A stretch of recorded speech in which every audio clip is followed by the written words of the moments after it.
balandi le ministre de Noeli yengi to pesi bino mbote mingi bandeko balandi betu balandaka biso ba fan na biso nyonso ba abonné na biso nyonso en tout cas notre très cher internaute to pesi bino mbote partout dans le monde yo muto s'abonner vraiment na chaîne na yo Carrefour des Stars chaîne na biso ya nyonso kana le baka maboki théâtre so za buso ba via star na yo ka na kata Carrefour des Stars bandeko balandi lo to lobela kaka pona comportement quinois. Comment est-ce que quinois va se comporter?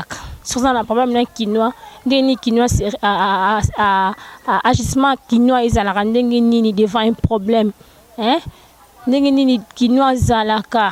C'est beau ça lui moi dissection na quinois ils allaient rendre nous pendengue ni papa na ko ya na monyo poleka. Papa na pusana. Quand tu me suis balinga micro te le blaka c'est le comportement congolais, comportement quinois. Dingeni ba quinois ba se comporter ka papa bonjour. Papa na ko pusana. To le blaka. Madina yako poki ma TV e soigna na ba sona bango yo ka boye mana dini comportement quinois kaka. So ça uta sala sur internet ndenga za. Yo la di robit. Madi vene. Tesa ndenga ti longifia. Na olinga nga yo te de ba linga okala. La nga lesi bien te bonjour maman. Madi motala nga ite. Nzamba kitadi. Amatano awa. Tina kote. Na potino Bonjour maman. Bonjour yaya.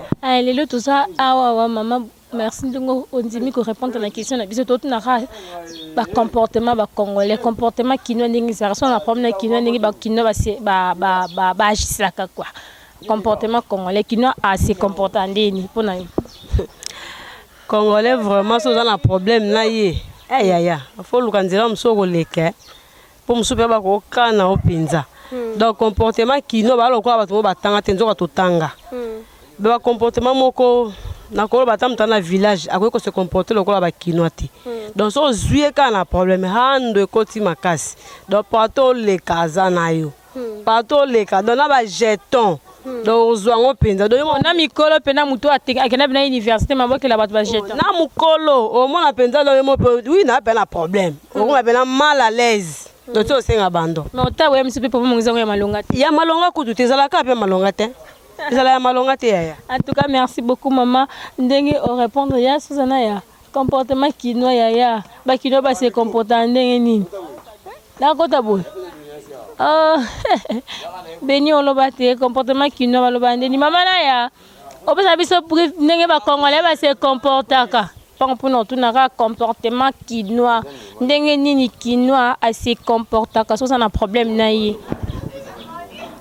Qu'est-ce que ça kara ndenge nini ba congolais ba quinois ba se comportera devant un problème so bona moi likamu moko na ye ndenge nini ba se comportaka ba se comportera mabe ba oyana nani na makama be ba bundisa yo ba swanisa yo yango ka foko zalaka komikitsa kaka ata problème ngo ezali kolanda problème wana te foko za komikitsa. En tout cas, maman, le bifo, c'est un comique qui c'est un maman d'Ingotelanga. Soigné, s'il est. Ça l'a dit. Na oke neto soigné na biso calme. Mais bon, ce qui y a hier, maintenant, il se peut bitumba. Ndé bino comment na bekiro mona ka akanelio sandeni. Défendre na bitumba. Na ko défendre na bitumba. Da yo c'est excusez mais yo défendre na bitumba. So ya linga pas bitumba ngana la tenga pe fona bu. En tout cas, ndeko lobi mona classe na cause moi question kaka yo pe uti classité. Aka mukie bandeko balandi bo mona. Aka des questions ya et ça la bien bandeko na lobi question na ngeza boye. Tolo bela sur le comportement quinois. Ndenge nini quinois se comportera devant un problème. Donc on a rendre na mutu ndeni ba quinois ba se comporter. Bon, ba quinois rendre de quelle façon ba cause na rendre na mutu. Très bien. Rendre ça la façon belé cause la même spoilingue mon sa mutu msuka bemba ba compréhension inutile kaka. Mais et comme ce ko vena et comme makamba ba rendre binemi ce ko comportement ça la ndenge ni. Bon, na ndenge yo lobi wana ke soko balingi mo sa mutu. eza bafaso ebele. Bon, na utilisé ndambo na façon na olobela so olingi mwasi bato moni ke mwasi poto yo vivre na so déjà ke elinga moto mosusu aza jane ya posa motema ne moko yo mpona yo okotika ye mpo so ocontinue kaka ekoma omemela bino bokoma donc eroprovoke bino rendement boye mpo emema bino na bokabwani o même bozalaki nango bosatane nango te. Mais mpona yo sikoyo na mbongo emima mona mbula ebete mete osala mpona yo vraiment bato babundisa baninga mpona likambo ndeti ya mwasi ya mbongo yo koloba nini? Bon, na likambo ya mwasi ngai nakoloba ke so omoni ke mwasi moko aza mibali mibale yo so omoni kokosupporta ngo to moins kotika ke ememela bino barani mpe na likambo ya mbongo so eza ke par exemple o moto adesi yo mbongo na ye mpo ememela bino barando te fo okokisa corps wana o boyokanaki yo na ye.